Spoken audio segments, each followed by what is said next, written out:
Congratulations! Mga karesmi, isang tulog na lang at Pasko na! Kaya eto naman ang araw-araw nating inaabangang mga gabay, patnubay palala at prediksyon ni Master Hans Kua ngayong araw ng Tuesday, Christmas Eve, December 24, 2024. Marami ang opportunities para sa mga leadership sa mga Year of the Rat. Kaya naman posibleng may offer sa'yo ng leadership position or project.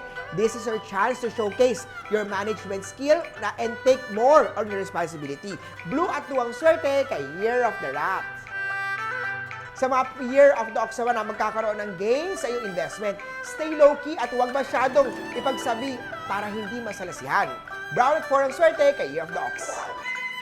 Sa mga Tiger naman sa mga bagong relationship, always be alert sa mga red flags. Kung hindi komportable sa iyong bagong relationship kabayak, back out na agad. Huwag magpilit dahil ayaw mo lang ng walang kayakap ngayong Pasko because it might not end well. Red at 5 ang swerte kay Year of the Tiger. Eto naman, kay Year of the Rabbit, have time para magluto ng healthy foods. Huwag na huwag titipirin ang kalusugan. Gray at 3 ang swerte kay Year of the Rabbit. Ihanda ang sarili sa mga Year of the Dragon sa mga momentous events. Sumunod sa mga importanteng piece of advice ng nakakataas sa'yo. Purple at 8 ang swerte kay Year of the Dragon. Kay Snake naman, huwag papalampasin ang investment opportunity but make sure na legit at legal itong mga to. Green at 6 ang swerte kay Year of the Snake. Matuto makisama sa katrabaho sa mga pinanganak na Year of the Horse, hindi sa inuman.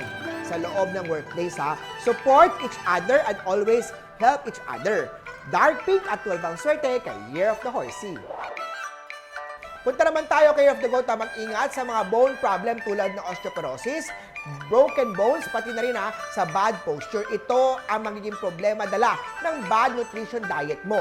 Maroon at 1 ang swerte kay Year of the Goat. Sa mga monkey naman keep track on expenses at magkaroon ng financial plan. Yellow at 15 ang swerte kay Year of the Monkey.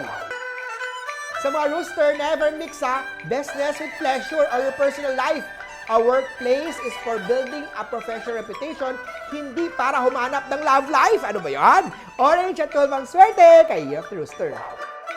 Kayo naman ang mga Year of the Doggy, exercise tulad ng paglalakad sa umaga. If you want to lose weight, iwasan ang processed food at sugary drinks. Silver at 14 ang swerte kay Year of the Doggy. At hindi papahuli ang mga Year of the Piggy. If serious ka na sa isang tao, it's best to let your close friend or family know about it. Huwag itong ipaglihim dahil lang ayaw biruin ng kapamilya o ng kaibigan mo. Peach at 16 ang swerte kay Year of the Piggy.